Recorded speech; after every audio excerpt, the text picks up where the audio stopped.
when did we start having 3 meals a day? Like evolutionarily, it's probably not normal for us to eat in such a regimented way that we do today. I feel like it would have been more, I guess, animal on the safari type of existence where we might have a huge meal and then not have much of anything for 2 or 3 days. Yes, our genes are mostly the product of our evolutionary history, going back, hundreds of thousands of years.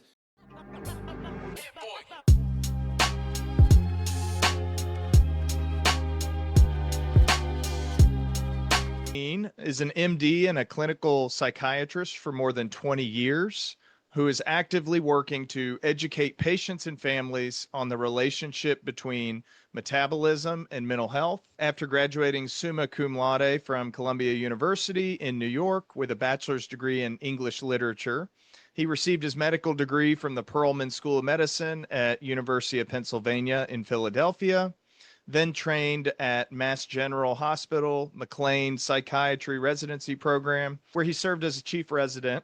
He remained at McLean after residency as psychiatrist in charge and later served as assistant medical director of its schizophrenia and bipolar inpatient program. And now Dr. Bernstein is the CEO at Accord, a first of its kind residential program, and is one of the leading voices in the emerging field of metabolic psychiatry. Dr. Bernstein has developed his passion for community-based care as the chief medical officer at Ellenhorn, a sister program of Accord, where he's pursued alternative ways such as focusing on metabolism, nutrition, circadian rhythm biology, exercise, to help people achieve their best levels of functioning without just relying solely on traditional psychiatric approaches. In addition to serving on the clinical advisory board at Metabolic Mind, Dr. Bernstein is known for organizing the first ever public conference on metabolic psychiatry in 2023, which is really important because about half of people with severe mental illness also have metabolic syndrome. Matt is trying to help lead a paradigm shift in mental health treatment, create a more humane, healthy, and effective approach with, I added this in, an emphasis, it seems, on prevention and long-term treatment. Today, we'll talk about Matt's personal and professional experiences working with both his own 2 sons as well as other patients, and why he's so passionate about ensuring proper nutrition as a treatment for severe mental illness. So without further ado, welcome, Dr. Bernstein. Good to finally meet you and put a face to the name. How are you doing today? I'm doing great. Yeah, thanks so much for having me. I'm really looking forward to our discussion. Yeah, absolutely. I appreciated you reaching out. I want to start with a couple of things that we agree on wholeheartedly before I get to a couple of mild pushback questions. Sure. Something I heard you say on, I think it was the Zach Clark show or podcast, that got me like proverbially fist pumping while I was listening to it. And a philosophy that I absolutely adhere to as a provider and prescriber. I believe it should be the number one rule that all practitioners should ascribe to. And I'll paraphrase it here. Everything is a risk benefit analysis. And I loved that bit where you said you don't need as solid of an evidence base when the risk is so low.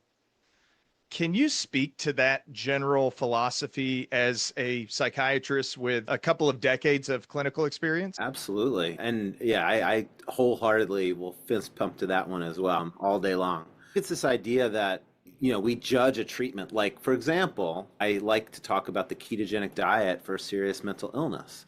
And a lot of our colleagues, psychiatric and mental health colleagues, will push back and say, well, where are the randomized controlled trials for that? We need that kind of evidence before we could possibly recommend a treatment, right? And, there's some truth to that. We like to have randomized controlled trials. Of course, that's the standard of evidence for science. But, big but there, it's very hard to do a randomized controlled trial on any dietary intervention, number one. You certainly can't have a placebo on that.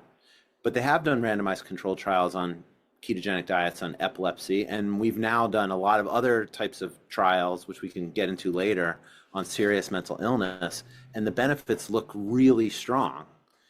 we have to always weigh that against, well, what's the risk of this intervention? The risk is so low. I've never seen anyone have a serious side effect to a ketogenic diet if they're doing it under supervision. And so we don't need to hold that same standard of evidence that we need a randomized trial when the risk is so low. And if someone wants to try this intervention, there's no reason in the world why we shouldn't be offering it now. That's sort of the idea.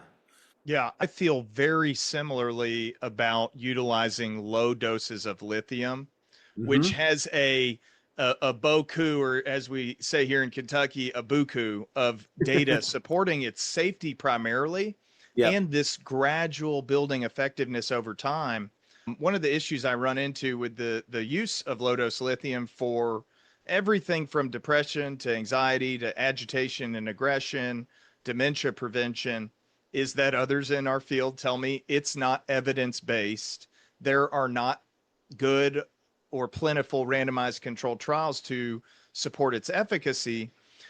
And while a randomized controlled trial with good methodology is an ideal way of evaluating safety and efficacy, they typically have two major limitations or pitfalls, with the first limitation directly contributing to the second one. Number one is the cost, the more business minded cost to profit analysis. These RCTs cost a lot of money to do. I mean, you're talking typically millions of dollars, multiple sites, combinations of boots on the ground researchers or clinicians.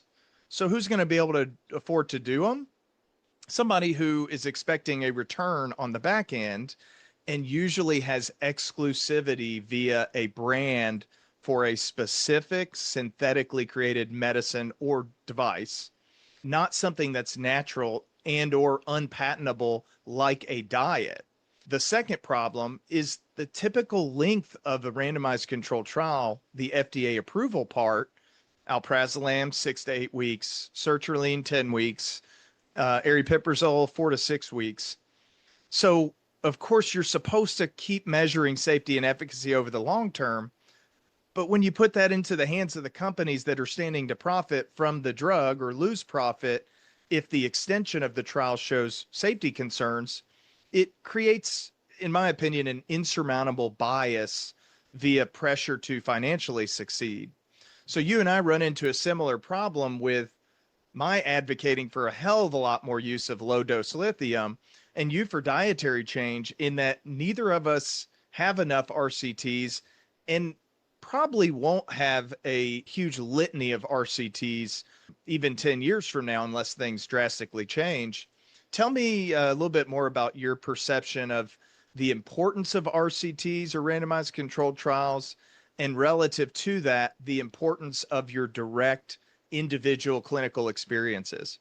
We want an RCT when possible, and especially if we're going to be giving someone a very risky intervention. For example, a medication that was synthesized in a laboratory has never been, naturally occurring. And, all the food I'm talking about exists already in nature. People can go and get it. Low dose lithium also exists in nature in many ways, right? In water and in food. But, the minute we start talking about chemicals that have very serious side effects, that's where an RCT is absolutely required. And it makes sense that it should be required.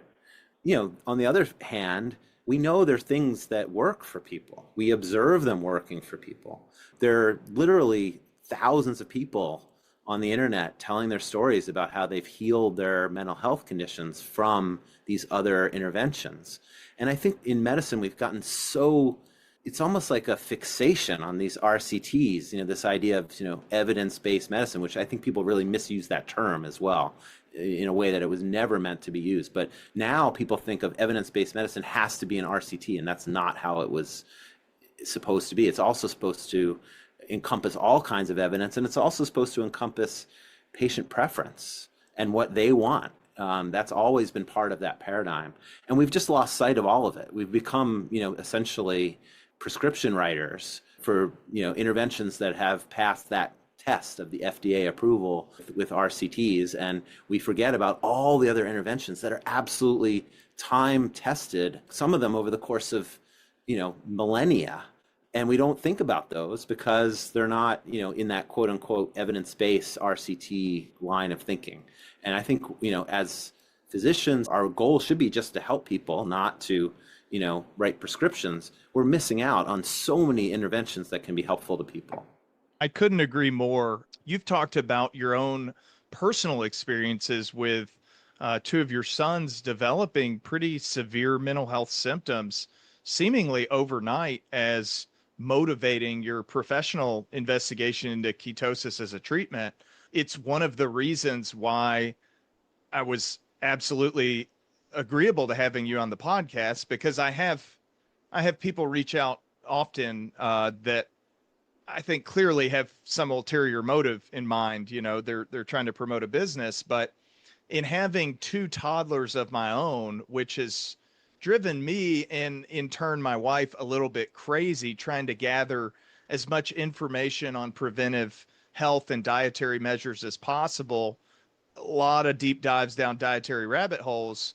Can you briefly tell us a little bit about your and your son's experiences that sent you very organically down this path or journey that you remain passionate about today? Sure. Yeah. So this was about 8 years ago now. We have three boys, and one of them at the time was 14, one was 12. And the two of them got seemingly overnight extremely ill, looked very purely psychiatric to start, with intrusive OCD kind of thinking, very severe depression, cognitive symptoms. They literally had to drop out of school. And prior to that, they were both, straight A students doing sports and lots of friends and really, very well adjusted and doing great. And we got no help from the traditional medical system. I'm connected in this area in Boston, know a lot of good psychiatrists, and my wife's actually a psychologist, so we knew therapists. We took them to see people who have, wonderful reputations and, were giving what would be considered the right treatments. And they not only didn't get better, they were getting worse under standard care. And eventually we did, our own investigations and really had to go outside of the standard medical system. Eventually found out that, they were suffering from autoimmune encephalitis. Their immune system was attacking their brain because of infections and toxins that they were exposed to, and eventually sort of overwhelmed their system to be able to clear all of that. So that really, nothing like an experience like that really will open your mind to the idea that, medicine doesn't have all the answers sometimes. And we all, as practitioners, should be humble about what we know and the vast amount of things that none of us know. So having experienced that myself, I really have more of an appreciation than I ever have had for what our patients and their families are going through when we're often offering treatments that aren't helping them. Having kids kicked my ass into a whole new gear that I've never felt before, in terms of being able to do more and handle more than I ever really thought possible. Do you work with a lot of kids?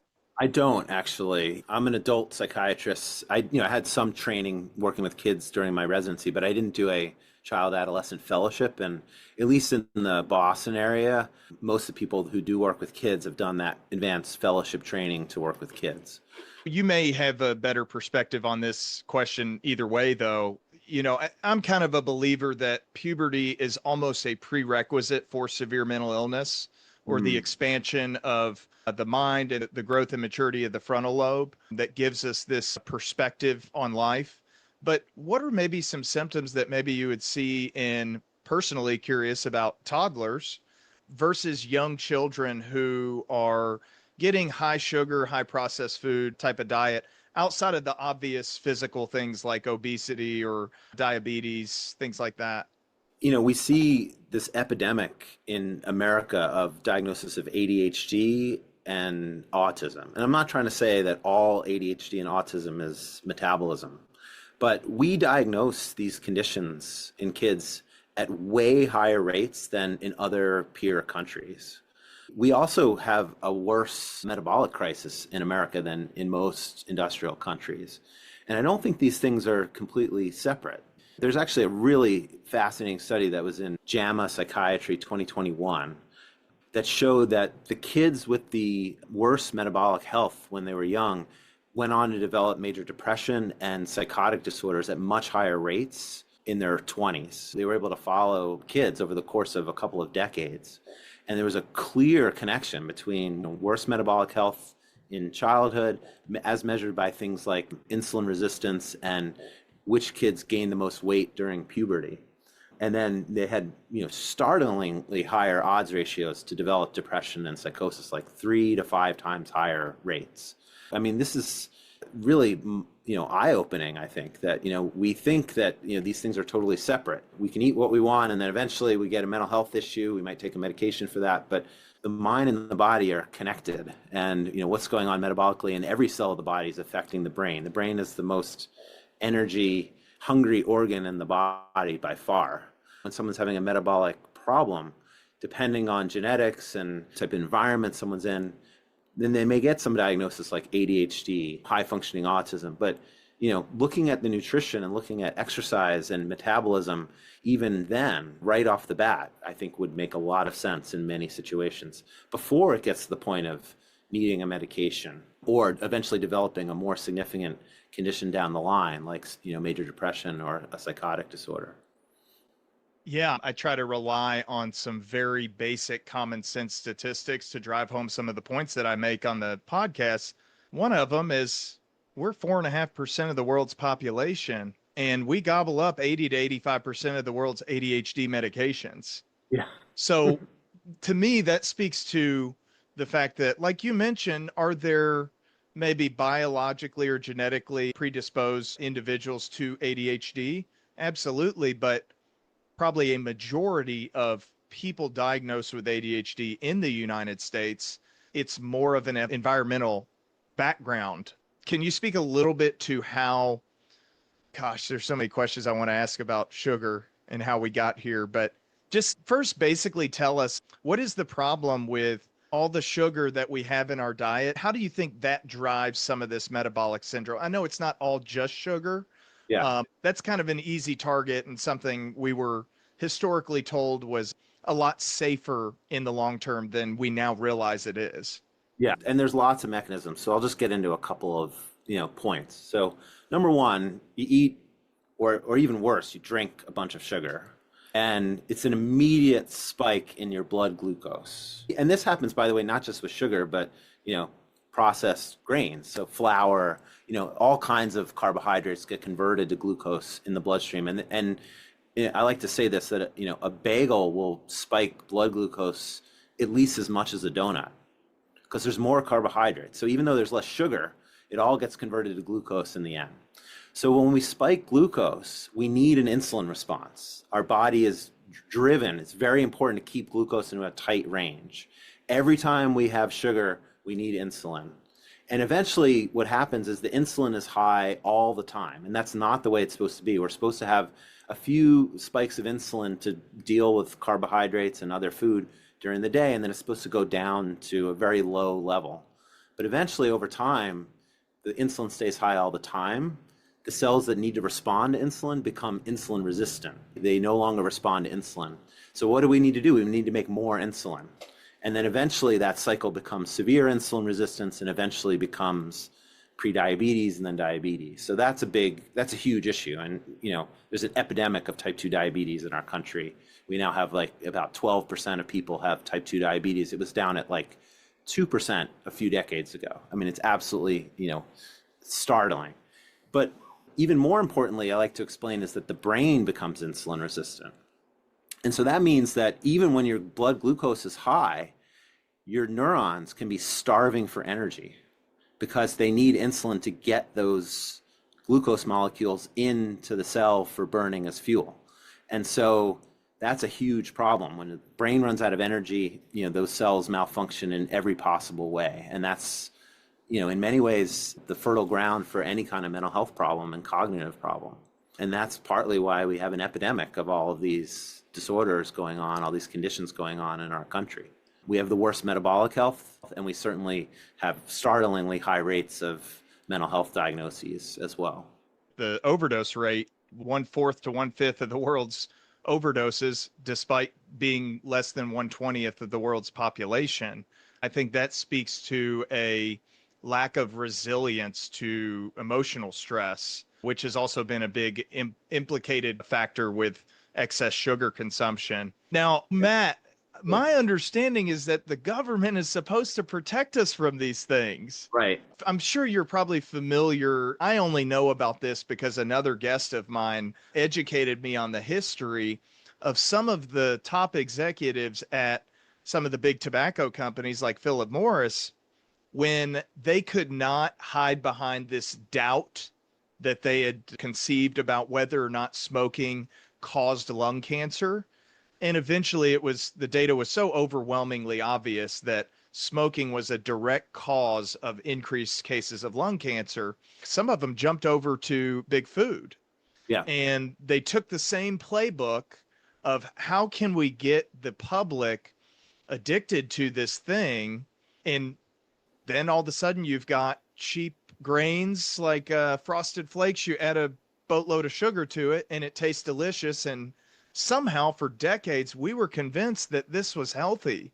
Oh yeah, yeah. I mean, there's a whole story to be told about this. The food guidelines. They were instituted in 1980. The version that was the food pyramid that eventually became the My Plate. That essentially is still our food guidelines. They're still telling us to eat 50 to 60% of our calories from carbohydrates, and a huge amount of that is allowed to be simple carbohydrates and sugars. And there's never been any evidence that that diet is healthy or associated with health. It all came out of really faulty science and people who were gung-ho to get fat out of the diet without any evidence. A lot of this is well documented. There's a great book that documents the history of this called The Big Fat Surprise by Nina Teichholz. I highly recommend that for people who are interested in this part of the story. And now with overwhelming evidence, we know this is making us sick, and yet the government still hasn't changed those food guidelines. There's a big effort right now trying to get them to change the guidelines, and it actually might happen, which is really, really great, because the food guidelines will go into what kids are eating in schools, what people are eating in hospitals, what they're eating in the military, nursing homes. All of those institutions follow these food guidelines, and they're not evidence-based. And even if they worked for some people, now at this point, the statistic is that 93% of American adults are metabolically unhealthy. They have at least one metabolic problem, which means that those food guidelines are no longer okay for those 93% of Americans. Those people need to eat a much lower carbohydrate diet. Not everyone needs to eat a ketogenic diet, but in terms of healthy metabolism, preventing cardiovascular disease, preventing mental health problems, a low carbohydrate diet makes sense for the vast majority of people in our country. And yet, that's not what our government's telling us to eat, at least so far. But there are people working on it now. And we wonder why there are so many conspiracy theories out there. I mean, it can get to where it sounds conspiratorial, but with some of the experts that I've talked to, I mean, they're able to lay step by step the history. I fact check them.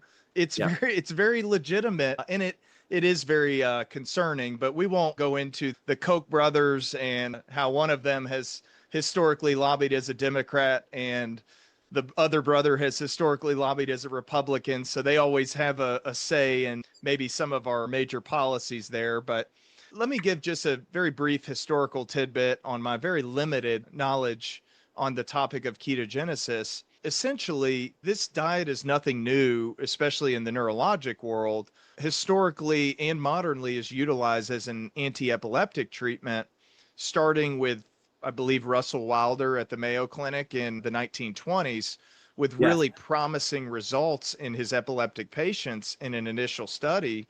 Can you tell us what ketosis is and how it's activated? Maybe also some of the symptoms that people can expect to experience from withdrawal of sugar? Yeah, before I do that, I'd like to point out that this diet was recommended in medical journals 200 years ago for obesity and diabetes, actually. There's a long history of using the ketogenic diet, very low carbohydrate diets, in medical settings. And it goes back even further because in our evolutionary history, we were in and out of ketosis all the time. Babies are born in ketosis and stay in ketosis. Mother's milk is ketogenic. Real quick, because I'm a big evolutionary thinker. Yeah, yeah. And in preparing for this, it got me thinking, when did we start having 3 meals a day?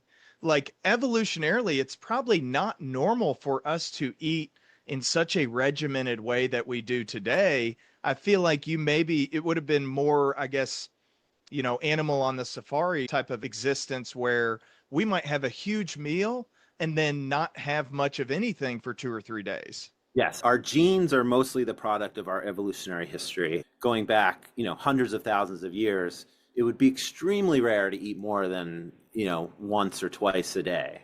And so, yes, we were in and out of ketosis, and often we would go days without eating. And in fact, if you can think about ketones, it's sort of like, well, that's our body's adaptation to not having food and being able to have our brain function anyway. Not only function, but function really well. We would not have survived all those hundreds of thousands of years in the wild, so to speak, if we would get hangry when we didn't have food for a day. In fact, not only would we not get hangry, we'd start making ketones and we'd feel amazing and have lots of energy and be able to think very clearly, which is exactly what ketogenic diets do for people today. It's exploiting the genes that existed for our evolutionary history and using them to our advantage to get this brain health benefit, which is exactly what they were designed to do all along. So a ketogenic diet is essentially what Russell Wilder called it was a starvation mimicking diet. Essentially, it's trying to mimic the state of not having food. And the way we do that is we eat in such a way that we're not going to make insulin hardly at all. So we eat very high amounts of fat, moderate amount of protein. It's not a high protein diet. That's also really important to point out. It's a high fat, moderate protein, very low carbohydrate diet, so that we don't make a lot of insulin and our body goes into fat burning mode. So our main source of fuel now is fat instead of carbohydrate. And our body easily knows how to do that because, like I said, throughout our whole evolutionary history, we were going in and out of fat-based metabolism, carbohydrate-based metabolism based on what we could find. And so we have the genes to do it, and it's exactly what our brain likes. Our brain loves these ketones and functions extremely well on ketones. Even someone who doesn't have a mental health problem feels better when they're in ketosis. They feel like they can think clearer, they have more focus, they have more energy. All of that happens almost universally once someone's into ketosis and adapts to it. Disclaimer. This podcast is for informational purposes only. The information provided in this podcast and related materials are meant only to educate. This information is not intended as a substitute for professional medical advice. While I am a medical doctor and many of my guests have extensive medical training and experience, nothing stated in this podcast nor materials related to this podcast, including recommended websites, texts, graphics, images, or any other materials, should be treated as a substitute for professional, medical, or psychological advice, diagnosis, or treatment. All listeners should consult with a medical professional, licensed mental health provider, or other healthcare provider if seeking medical advice, diagnosis, or treatment.